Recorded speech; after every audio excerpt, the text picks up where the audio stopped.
from the subject marketing management, and the name of topic is reasons for increase in need for MIS. In previous video we have discussed the marketing information system, जिसमें हमने marketing से related information system को study किया था कि जो information होती है किसी भी मार्केट से रिलेटेड उसके क्या यूज होते हैं या उस इंफॉर्मेशन का क्या किया जाता है। ठीक है, हमने वेबस्टर के टर्म्स में, वेबस्टर के वर्ड्स में इंफॉर्मेशन के मतलब को समझा था कि अगर कोई पर्सन है, anyone is communicate his knowledge if we studied something, if we investigate, if we research anything, and from those research investigation those knowledge if we getting something, अगर हमको कुछ सूचना हमसे मिलती है तो उसको हम क्या कहते हैं, इंफॉर्मेशन। ये वेबस्टर ने बताया था। तो इस तरीके से अब ये जो इंफॉर्मेशन है जो कि किससे जुड़ी हुई है, मार्केटिंग से जुड़ी हुई है। तो इस मार्केटिंग से रिलेटेड इंफॉर्मेशन का की क्या आवश्यकता है, क्यों एक मार्केट को जरूरत होती है कि हर इंफॉर्मेशन प्रोड्यूसर को, मैन्युफैक्चरर को क्या नीड होगी कि ये इंफॉर्मेशन मार्केटिंग से जुड़ी हुई हम तक आए, या हम इस इंफॉर्मेशन का क्या करेंगे, क्या इंफॉर्मेशन का क्या यूज रहेगा। तो इस तरीके से जो ऑब्जेक्टिव्स थे, जो फंक्शंस थे वो हमने पढ़े थे। अब नेक्स्ट टॉपिक है हमारा reasons of increase in need for MIS, कि वो क्या कारण है जिसकी वजह से MIS की नीड जो है वो आवश्यकता जो है वो बढ़ी है, कि जो मार्केट या जो बाजार से संबंधित जानकारी का स्ट्रक्चर रहता है उसकी क्या आवश्यकता है, आखिर क्यों इन जानकारियों का होना किसके पास, मैन्युफैक्चरर्स के पास, प्रोड्यूसर्स के पास, है ना, जरूरी होता है। तो उसके कुछ 3 रीजंस है। There are 3 main development for the rendered of increasing the job of need of marketing information system. 3 ये जो डेवलपमेंट है 3 फील्ड्स में, अलग अलग जगहों पर जो इंफॉर्मेशन का काम होता है या जो इंफॉर्मेशन की सबसे ज़्यादा नीड होती है, वो बेसिकली ये 3 रीजंस उसके पीछे निकल कर आ रही है। वो 3 कारण हैं जिससे day by day marketing information की जो नीड है वो क्या होती जा रही है, आवश्यकता जो है वो बढ़ती जा रही है, कि जितनी ज़्यादा इंफॉर्मेशन होती है उतना ही काम करना क्या हो जाता है, प्रोड्यूसर्स के लिए, मैन्युफैक्चरर्स के लिए आसान हो जाता है। तो जो first reason is from local to national to global market. आपको सभी को पता है कि ग्लोबलाइजेशन हो रहा है, धीरे धीरे जो प्रोडक्ट सिर्फ हमारे मार्केट तक सीमित है वो हमारे मार्केट, पर्टिकुलर किसी सिटी के मार्केट से निकल कर नेशनल, और नेशनल से ग्लोबल, ग्लोबल बोले तो वैश्विक तौर पर, ठीक है, पूरे विश्व में उन प्रोडक्ट्स को क्या किया जाता है, जो मार्केटिंग का जो कवरेज है वो इतना ज़्यादा बढ़ गया है कि अब प्रोडक्ट जो है वो ग्लोबलाइज है। हमारे इंडिया में बना हुआ कोई प्रोडक्ट है या हमारी सिटी का कोई प्रोडक्ट जो है वो पहले सिर्फ अगर मान लो कि इंडिया में ही क्या किया जाता था, सेल किया जाता था, लेकिन अब उसकी जो कवरेज है वो इतना बाहर है कि वर्ल्ड में, पूरे ऑल ओवर वर्ल्ड में, पूरे विश्व में, ग्लोबल लेवल पर हम उसको क्या कर रहे हैं, सेल कर रहे हैं।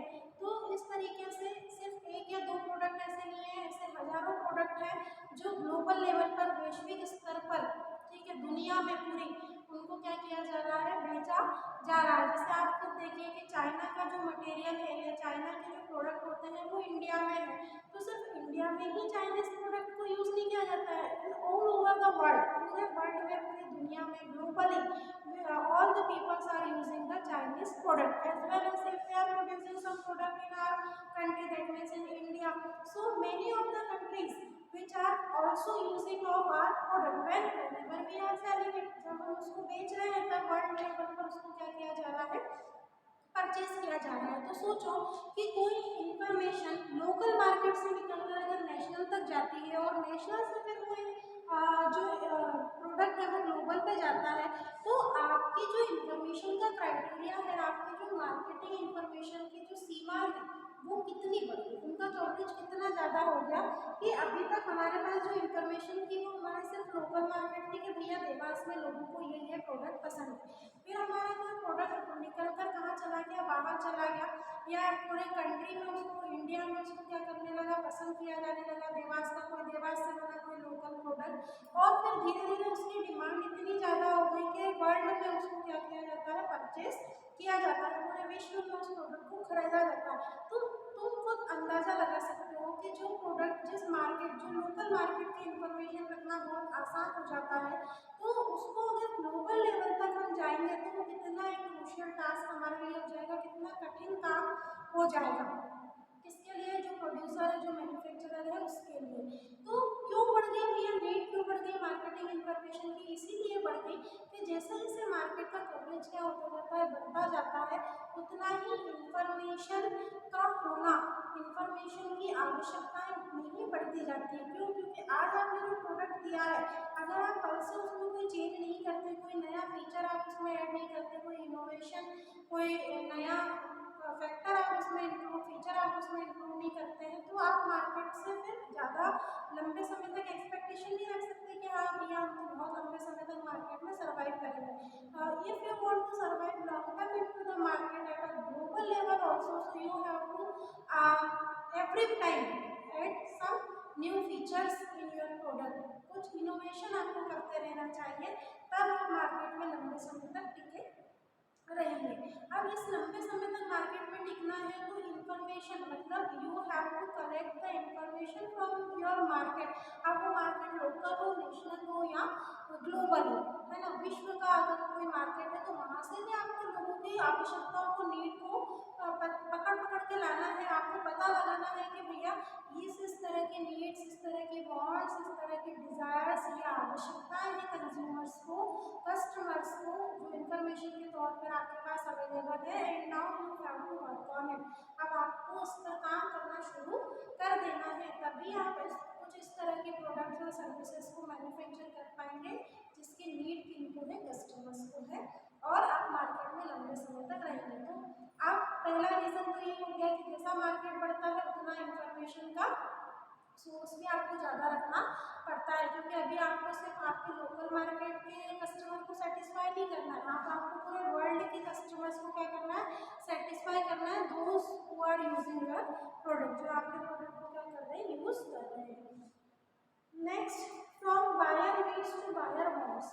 अब buyer needs to buyer wants क्या होता है कि जो जैसे जैसे किसी भी पर्टिकुलर पर्सन की जो इनकम होती है वो बढ़ती जाती है, तो जो उसकी सिलेक्टिव आइटम, उसकी लिस्ट होती है या जिन पर वो खर्चा करना चाहता है, वो भी क्या हो जाती है, बदल जाती है।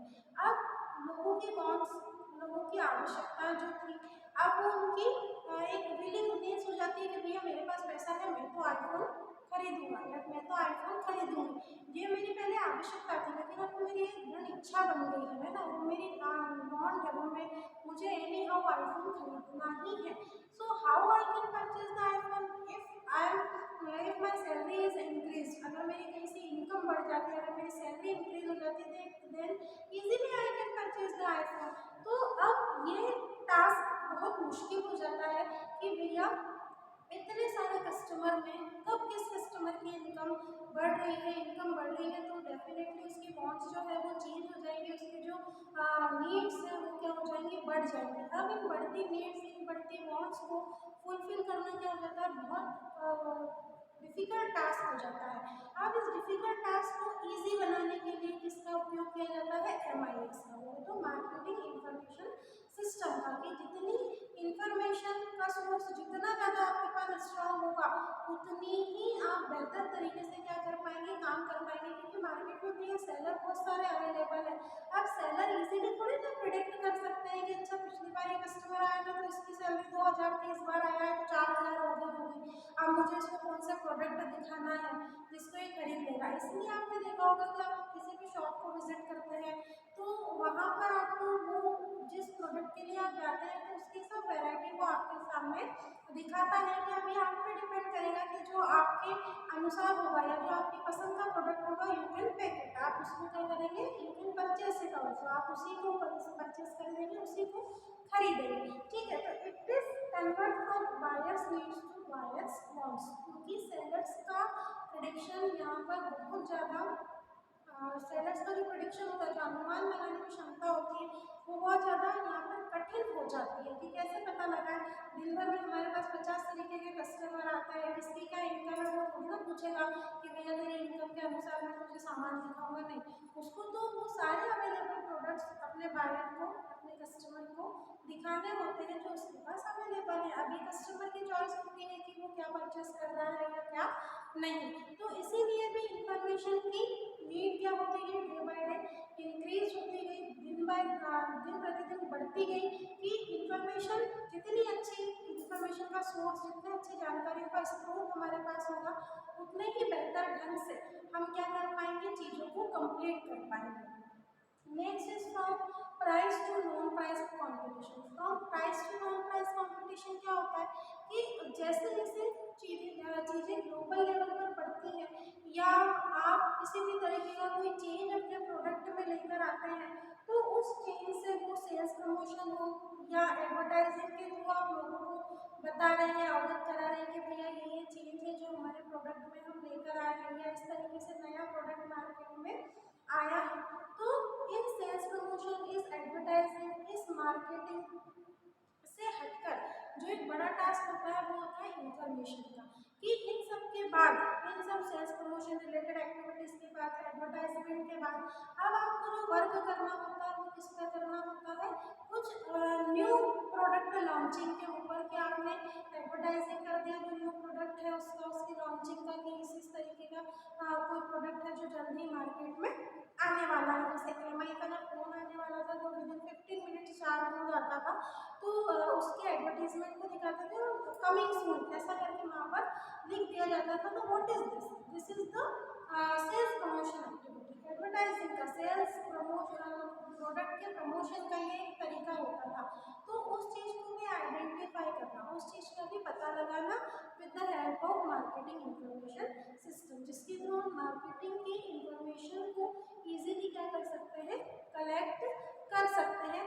कि आपने देख लिया कि क्या प्राइस पर क्या प्रोडक्ट मार्केट में अवेलेबल है, and from the non price competition, जिस कंपटीशन का सिर्फ लोगों की वांट्स, नीड्स से अफेक्शन है, उसमें प्राइस मैटर नहीं कर रहा है। महंगा प्रोडक्ट है, ब्रांड है किसी चीज़ का, कोई ब्रांडेड जो प्रोडक्ट होते हैं they are never affected by price, क्योंकि लोगों को मालूम है कि ब्रांड है तो महंगा तो आएगा, तो उस ब्रांड का प्राइस से, प्राइस कंपटीशन से कोई भी इफेक्ट नहीं पड़ता है। तो if you are converting your product as a brand you are providing your product in a name brand, तो वहाँ पर प्राइस स्ट्रेटेजी जो होती है वो इतनी ज़्यादा इफेक्टिव नहीं होती है, या कीमत का, मूल्यों का वहाँ पर इतना ज़्यादा प्रभाव नहीं पड़ता है।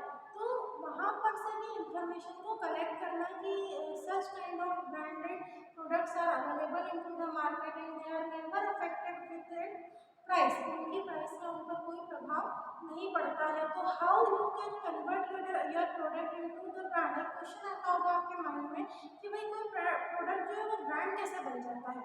अगर कोई न्यू प्रोडक्ट लॉन्च हुआ है तो उसको यूँ बोलकर लॉन्च करेंगे क्या कि ये तो ब्रांड है, नहीं। धीरे धीरे प्रोडक्ट मार्केट में जब अच्छी सर्विसेज देता है, so always those products whose price are too much high, जो प्रोडक्ट की कीमत बहुत ज़्यादा होती है, तो already they are come into the category of brand, automatically वो किस कैटेगरी में जाने जाते हैं, ब्रांड। जैसे अगर आप वुडलैंड के शूज़ की बात कर लें या बाटा के शूज़ की बात कर लें, तो ये नाम से चलते हैं, इनके एक अपना ब्रांड होता है, ठीक है। उनकी उन ब्रांड के ऊपर उनकी कीमत का कभी भी कोई प्रभाव नहीं पड़ता है, क्योंकि लोगों को मालूम है, कस्टमर को मालूम है कि जो ब्रांड कॉन्शियस लोग होते हैं वो कीमत पर कभी भी नहीं जाते, वो प्रोडक्ट, वो ब्रांड के ऊपर जाते हैं कि अच्छा आपने राइट चीफ के वुडलैंड के शूज़ पहने हुए हैं, तो वहाँ पर उनका पैसा वसूल हो जाता है जब लोग आपको देखते हैं। फिर अब इस तरीके के बहुत सारे ब्रांडेड प्रोडक्ट आपको मार्केट में देखने को मिल जाएंगे जो उनकी कीमत से, जो उनके नाम से बिकते हैं। तो ऐसी चीज़ें का, ऐसी प्रोडक्ट्स का जो यूनिक होते हैं या जो कॉस्ट वाइज ज़्यादा होते हैं, उनसे रिलेटेड इंफॉर्मेशन का भी कलेक्शन जो होना चाहिए। इसीलिए मार्केटिंग इंफॉर्मेशन की जो नीड है, जो आवश्यकता है, वो क्या होती जा रही है, दिन प्रतिदिन बढ़ती जाती है। अब इन आवश्यकताओं को, इन नीड्स को आइडेंटिफाई करना, मार्केट को आइडेंटिफाई करना, मार्केट को आइडेंटिफाई करना दैट मीन्स कस्टमर को आइडेंटिफाई करना, कस्टमर की नीड्स को, आवश्यकताओं को जानना, तो ये सारी चीज़ें किसके अंतर्गत आती हैं, इसी मार्केटिंग इंफॉर्मेशन सिस्टम के अंतर्गत आती है, जिसके थ्रू इंफॉर्मेशन जब कलेक्ट हो जाती है तो जो प्रोड्यूसर होता है, जो मैन्युफैक्चरर होता है, उसके लिए अब काम करना क्या हो जाता है, आसान हो जाता है। तो this topics is related with the reasons. Now we will discuss the marketing research. Its meaning we will discuss. Just here we will study about the marketing research. अब marketing research क्या होती है? As I told you that the word is research. जैसा कि मैंने आपको पहले भी बताया कि जो word है research, it is the combination of two words, re and search. ठीक है, दो कॉम्बिनेशन का वो बना हुआ एक शब्द है। ये पहला है री और दूसरा है search. The things was already in the existent, जो चीज़ें ऑलरेडी एग्जिस्ट करती हैं, ऑलरेडी जिन चीज़ों के बारे में लोगों को पता होता है, उसके बारे में और ज़्यादा डीप में स्टडी करने को, और ज़्यादा चीज़ों को इन्वेस्टिगेट करके नए तथ्यों के बारे में पता लगाना क्या कहलाता है? रिसर्च। इसीलिए उसको कहते हैं research. Again if we are searching something, if we are investigating the data which is already into the existent into the world, so it is known as the research. जो चीज़ें हमें पता होती है उसके बारे में और ज़्यादा अगर आप क्या करते हैं, स्टडी करते हैं, पता लगाते हैं, तो उसको कहा जाता है रिसर्च। अब यहाँ पर ये जो रिसर्च है ये मार्केटिंग से रिलेटेड है। अब इस मार्केटिंग की रिसर्च का क्या काम है? ये मार्केटिंग की जो रिसर्च है ये क्यों आवश्यक है, या कौन लोग हैं जो इन रिसर्च को करते हैं, या इस रिसर्च से क्या हेल्प मिलती है? तो आपको मालूम होगा कि if the peoples are engaging in any activities, so they all are getting something in the form of money. अगर व्यक्ति कोई भी किसी भी चीज में क्या है इन्वॉल्व है, अगर वो किसी भी तरीके से क्या कर रहा है, पैसा कमाना, तो उस रिसर्च से हमें क्या हेल्प मिलती है, ये सब चीज़ें हमको देखने से पता करेंगे। कि मैं क्या कह रही थी कि if we are engaging in any activity, अगर हम किसी भी एक्टिविटी में इन्वॉल्व हैं तो हमको उसके बिहाफ में क्या मिलता है, पैसा मिलता है, मनी मिलती है।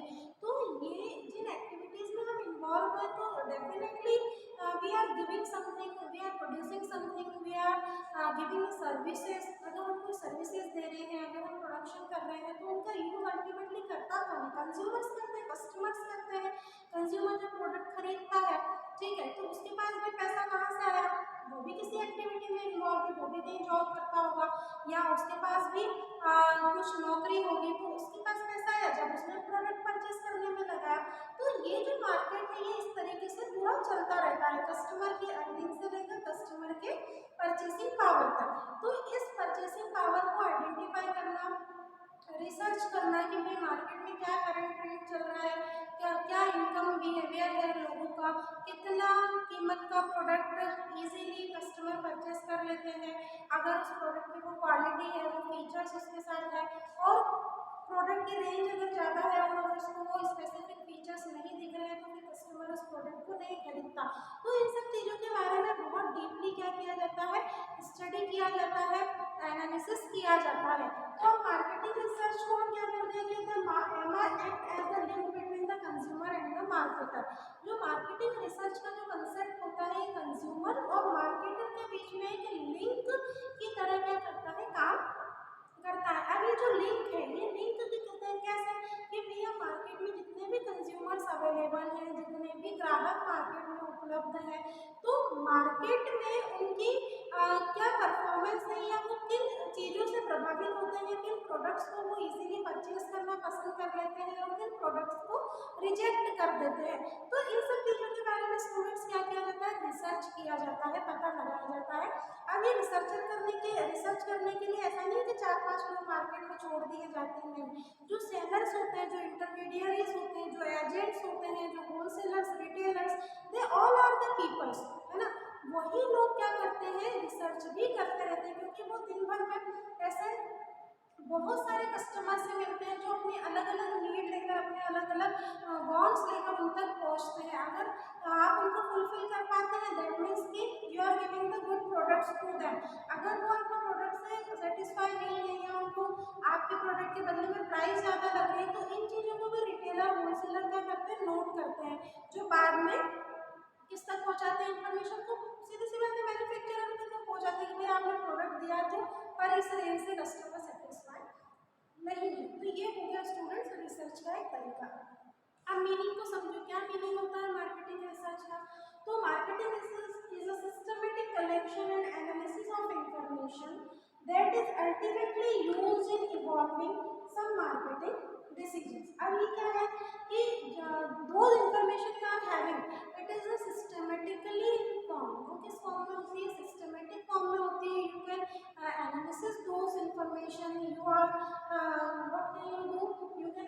कमर्शियलाइज्ड, ठीक है, ultimately used in evolving some new products. और उन इंफॉर्मेशन का यूज आप क्या करेंगे कि अगर आपको कोई भी नई चीज़ों को क्या करना है, पता लगाना है, किसी भी नई चीज़ों के बारे में आपको इंफॉर्मेशन चाहिए, तो उन इंफॉर्मेशन से आपको क्या मदद मिल जाएगी, कोई भी न्यू प्रोडक्ट को इवॉल्व करने की प्रोडक्ट इंफॉर्मेशन मिल जाएगी कि भैया ये जानकारी मार्केट में है, ये नीड लोगों को है, ये वांट्स लोगों की है, तो इन इच्छाओं के अनुसार हमको कोई प्रोडक्ट बनाना चाहिए। या हमारा ऑलरेडी कोई प्रोडक्ट है तो उसमें ये न्यू चेंज करना चाहिए, कुछ नए फीचर्स उसमें ऐड कर देना चाहिए, तब कस्टमर और ज़्यादा क्या हो जाएगा, सेटिस्फाई हो जाएगा।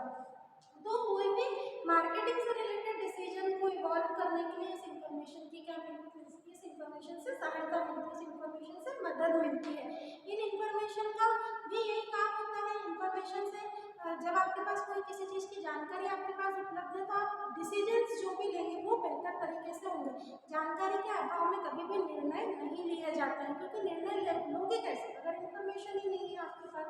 हाँ, अगर आपके पास इंफॉर्मेशन के अच्छे सोर्स हैं, अगर आपके पास जानकारी के अच्छे स्रोत है, then you can easily take the good decisions, जब आप अच्छे डिसीजंस ले सकते हो। और जब मार्केटिंग के सेंस में हो ये बात, तब तो बहुत अच्छे रिजल्ट आपको देखने को मिलते हैं कि भैया सही इंफॉर्मेशन हम तक आ गई है, सही जानकारी है हमारे पास, अब हम जो डिसीजंस लेंगे that means definitely we can fulfil the wants of consumer. So students, it is the simple meaning of marketing research, है ना, बाजार की रिसर्च को, शोध को के मीनिंग को हमने समझा है कि इस तरीके से मार्केट में रिसर्च किया जाता है और उस रिसर्च से जो इंफॉर्मेशन मिलती है वो how it is useful for taking the और मेकिंग द गुड डिसीजन।